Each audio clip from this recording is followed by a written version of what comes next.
Hello student, this is class 4 B Pharmacy 4th Sem. This is class 4 B Pharmacy 4th Sem and the subject is Physical Pharmaceutics 2. Subject is Physical Pharmaceutics 2 and the topic is Stabilization of Medicinal Agent, Common Reaction, Hydrolysis and Oxidation. देखो, जब भी हम कोई formulation बनाते हैं तो उस formulation का ऐसा नहीं है कि आज बनाई और आज ही उसको यूज़ कर लिया, ऐसा किसी केस में नहीं होता। तो कुछ ना कुछ उसकी सेल्फ लाइफ होती है। सेल्फ लाइफ का मतलब है कि कब तक वो डिग्रेड होना शुरू नहीं करेगा, उस टाइम पीरियड को बनाने से लेकर जब तक वो डिग्रेड होना शुरू ना कर दे, उस टाइम पीरियड को क्या बोलेंगे? उसको बोलेंगे सेल्फ लाइफ। जो सेल्फ लाइफ है उसमें बहुत सारे फैक्टर ऐसे होते हैं कि जो कि डिग्रेडेशन में इम्प्रूवमेंट कर देते हैं। फर्स्ट, जैसे मैंने स्टेबलाइजेशन की अगर हम बात करें, स्टेबलाइजेशन में कॉमन रिएक्शन स्टेबिलिटी को जो अफेक्ट करती हैं वो होती है हाइड्रोलिसिस की और ऑक्सीडेशन की। इसलिए मैंने टॉपिक का नाम हाइड्रोलिसिस एंड ऑक्सीडेशन लिखा है कि कॉमन प्रॉब्लम यही आती हैं। First of all we will discuss about hydrolysis.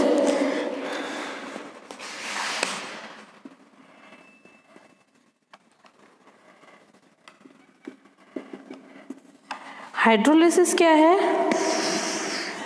ये सबसे ज़्यादा किस सिस्टम में होती है? सस्पेंशन में। देखो, जिनमें पानी प्रेजेंट है जो कि एक्वस फॉर्म के हैं उनमें हाइड्रोलिसिस होने के चांसेस ज़्यादा रहते हैं, जैसे कि सस्पेंशन है, इमल्शंस हैं, सॉल्यूशंस हैं, इनमें।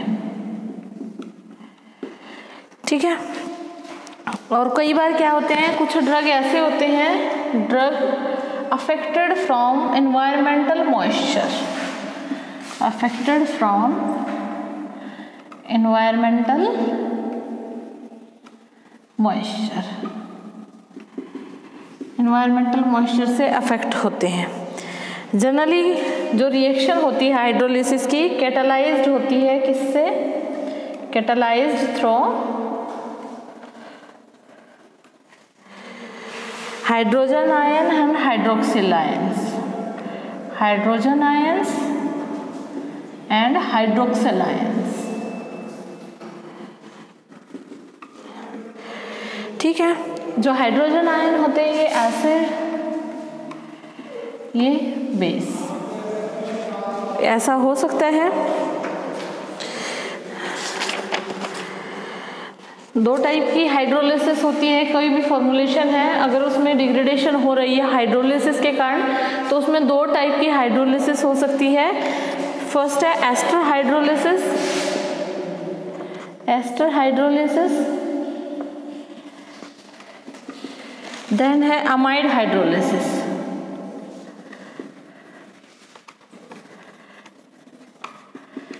Ester hydrolysis and amide hydrolysis, इसमें तो होती है एसाइल और एसिड की क्लीवेज, एसाइल एसिड क्लीवेज, और इसमें होती है अमाइड लिंकेज होती है।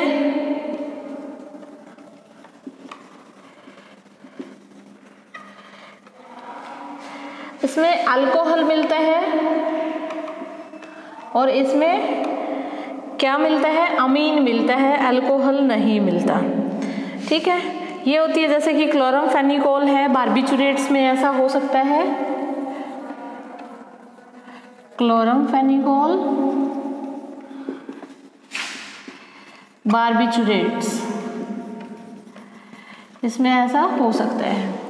जो एस्टर हाइड्रोलिसिस हैं ये किस में होते हैं? एस्प्रीन्स में, aspirin, atropine and procaine, procaine में ऐसा हो सकता है।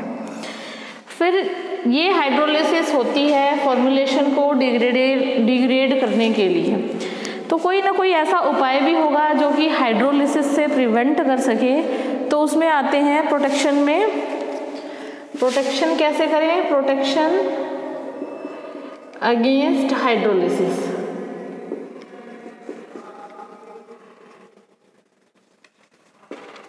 प्रोटेक्शन कैसे होगा, packing in moisture resistant container, moisture resistant container, जो मॉइस्चर रेजिस्टेंट कंटेनर होगा उसमें पैक किया जाए। Prevention of contact during production of contact with moisture, during production, production के ड्यूरिंग ऐसा किया जाए कि उसको मतलब जो भी पैक है या जो भी हमारा जो आइटम प्रोड्यूस करना है, जो फॉर्मुलेशन करनी है, उसके प्रोडक्शन के टाइम पे मॉइस्चर बिल्कुल भी प्रेजेंट ना हो वहाँ पे। जैसे कि अगर कोई ड्रग ऐसा है ही बहुत ही ज़्यादा ससेप्टिबल है हाइड्रोलिसिस के लिए, उस केस में क्या करना है, उसमें addition of complexing agent, addition of complexing agents, कोई ना कोई कॉम्प्लेक्सिंग एजेंट उसमें ऐड किया जाए, जैसे कि कैफीन जो कि उसके साथ कॉम्प्लेक्स बना सके, ये इसका एग्जाम्पल है। जो कि हाइड्रोलिसिस ससेप्टेबल ड्रग हैं जैसे कि पेनिसिलिन है, उसके डेरिवेटिव हैं, उनको क्या किया जाए, ड्राई पाउडर फॉर्म में बनाया जाए। जो ये ऐसा लग रहा है कि मॉइस्चर से बहुत ज़्यादा ससेप्टेबल है, बहुत ज़्यादा ससेप्टेबल है मतलब वो मॉइस्चर को बहुत जल्दी ले लेते हैं इन्वायरमेंट से, उस केस में कैसे किया जाए, उनको ड्राई फॉर्म में ही बनाया जाए। ड्राई फॉर्म में बनाने के बाद जब उनको एडमिनिस्टर करना हो तब उनको रिकंस्टिट्यूट किया जाए सॉल्यूशन में। ऐसे आते हैं पेनिसिलिन, पेनिसिलिन के आपको ड्राई फॉर्म के पाउडर मिल जाएंगे, लेकिन लिक्विड पेनिसिलिन मिलना बहुत मुश्किल है। ये थी हाइड्रोलिसिस से कैसे प्रिवेंट करें, जो पैकिंग हो वो मॉइस्चर रेजिस्टेंट कंटेनर में हो, जो कि हमारे पास स्ट्रिप पैक्स हैं, मॉइस्चर रेजिस्टेंट्स हैं, उनको हमने ऐसे कंटेनर में पैक करना है जहाँ से मॉइस्चर अंदर ना जा सके। जहाँ पे हम प्रोडक्शन कर रहे हैं वहाँ प्रोडक्शन से उसको ऐसा करना है कि हमने उसको मॉइस्चर से प्रोटेक्ट करना है, ठीक है। जो हाइड्रोलिसिस है डेफिनेट ड्रग की, जैसे कि बेंजोकेन प्रोकेन्स की है, उसको हम क्या करें, कोई ना कोई उसमें कॉम्प्लेक्सिंग एजेंट हम ऐड कर दें। कॉम्प्लेक्सिंग एजेंट ऐड करने से क्या होगा कि वो कॉम्प्लेक्स बनाता रहेगा और ड्रग पे कोई इफेक्ट नहीं आएगा। जो हाइड्रोलिसिस ससेप्टेबल ड्रग हैं जैसे कि पेनिसिलिन है, उसको क्या करना है, उसको ड्राई फॉर्म में ही दिया जाए, ना कि लिक्विड फॉर्म में या फिर डिस्पर्सिबल टैबलेट्स की फॉर्म में दिया जाए। ये था आपका हाइड्रोलिसिस। कितने टाइप की है, 2 टाइप की है, और उसका प्रोटेक्शन कैसे किया जा सकता है।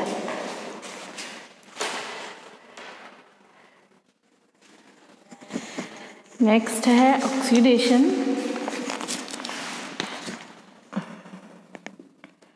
नेक्स्ट क्या है, ऑक्सीडेशन।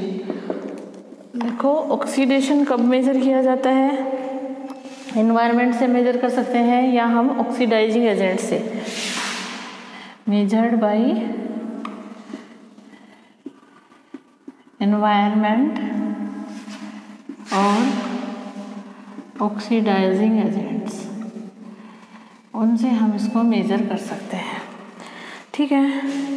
ऑक्सीडेशन कब होगा, arises when exposed to atmospheric oxygen.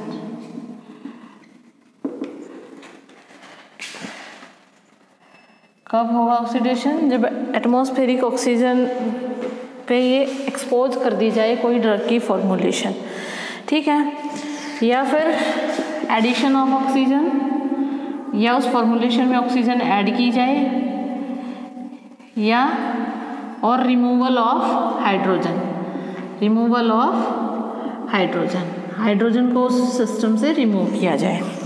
ठीक है। ऑक्सीडेशन क्या है? लॉस ऑफ इलेक्ट्रॉन, और रिडक्शन क्या है? Gain of electron. ऑक्सीडेशन क्या है? इलेक्ट्रॉन का लॉस हो जाना, और रिडक्शन क्या है? Gain of electrons. जो एक ऑटो ऑक्सीडेशन है प्रोसेस, ऑटो ऑक्सीडेशन में क्या है, ना हमने कोई रिमूव किया ना कुछ हमने ऐड किया, उसके बाद भी उसमें ऑक्सीडेशन हो रही है। वो किसके कारण हो रही है? जो कंपाउंड और मॉलिक्यूलर ऑक्सीजन है वो चेन रिएक्शन स्टार्ट कर देती है। जो मॉलिक्यूल्स हमने लिए हैं उनमें जो ऑक्सीजन प्रेजेंट है वो क्या करती है? That will start chain reactions. Chain reactions start कर देती है। चेन रिएक्शन स्टार्ट करने से फिर क्या होगा? फर्दर पहले होगा इनिशिएशन, पहले इनिशिएट हो रही है, फिर वो होगी प्रोपगेशन,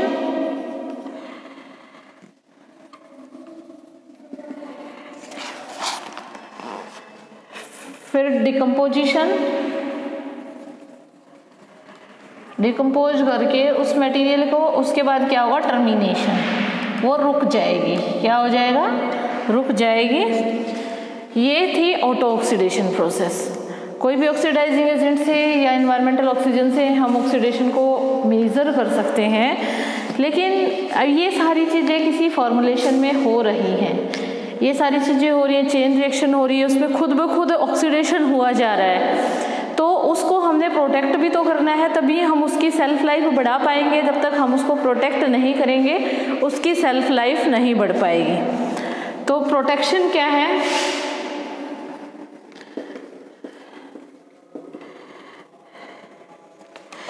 तीन टाइप के यूज ऑफ एंटीऑक्सीडेंट्स, तीन टाइप के हम एंटीऑक्सीडेंट्स यूज कर सकते हैं।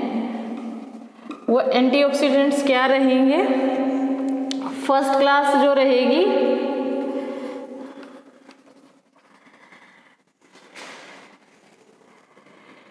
प्रिवेंट ऑक्सीडेशन, ये ऑक्सीडेशन को प्रिवेंट करेगी by responding with free radicals. जो ये फ्री रेडिकल्स होंगे उनके साथ रिस्पॉन्ड करेगी by responding with free radicals.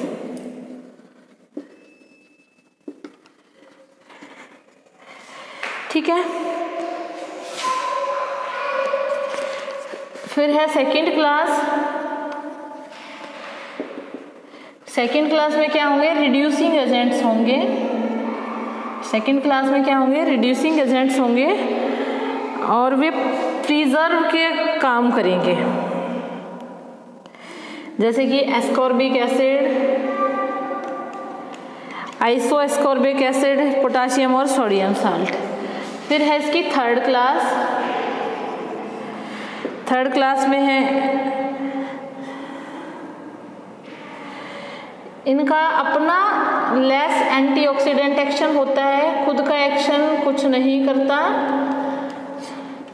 लेकिन जो ट्रू एंटीऑक्सीडेंट्स हैं उसके साथ मिलकर ये उसको प्रोटेक्ट करते हैं, जैसे कि citric acid, tartaric acid, tartaric acid, इसके साथ मिलकर ये इसको प्रिवेंट कर सकते हैं। कई बार हम चिल्लेटिंग एजेंट्स जैसे कि हैवी मेटल्स भी डाल सकते हैं। तो चिल्लेटिंग एजेंट जैसे कि EDTA, citric acid, tartaric acid, ये भी डाल सकते हैं। ऑक्सीडेशन कैसे क्या करती है? ऑटो ऑक्सीडेशन होने लगता है, अंदर ही अंदर उसका ऑक्सीडेशन होने लगता है। इस कारण जो है फॉर्मुलेशन खराब होने लगती है, सेल्फ लाइफ कम होने लगती है। उसको प्रोटेक्ट कैसे कर सकते हैं? प्रोटेक्ट कर सकते हैं हम यूज़ ऑफ एंटीऑक्सीडेंट से। एंटीऑक्सीडेंट्स को यूज़ करके उसको प्रोटेक्ट कर सकते हैं।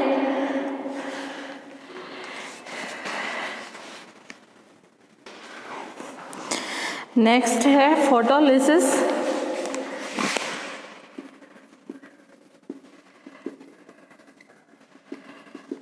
फोटोलिसिस का मतलब है कि जब कोई फॉर्मुलेशन एक्सपोज कर दी जाए सनलाइट की तरफ, सनलाइट में एक्सपोज कर दी जाए, तो उस केस में क्या होगा? डिग्रेडेशन होगी,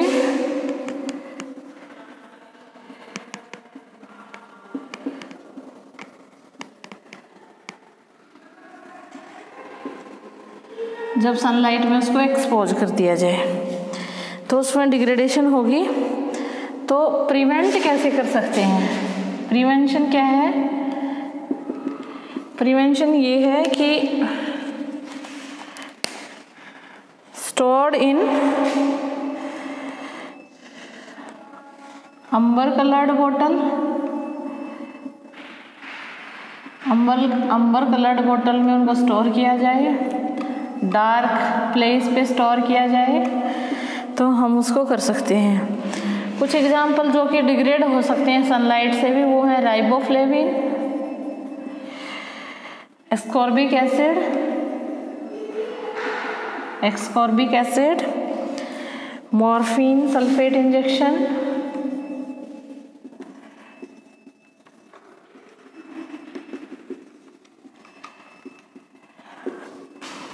फिर आता है आइसोमेराइजेशन। नेक्स्ट क्या है? आइसोमेराइजेशन।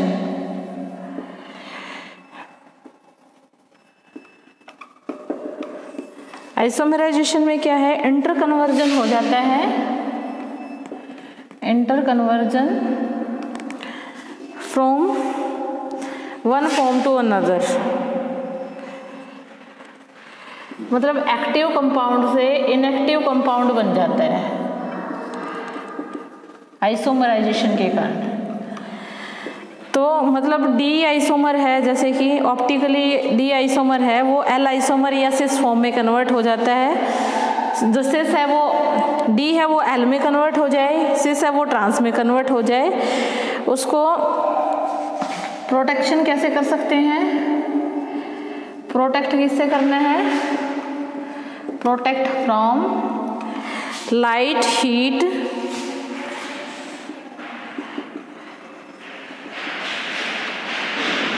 और ऑप्टिमम पीएच पे उसको स्टोर करना है। ऑप्टिमम पीएच चाहिए उसको स्टोर करने के लिए।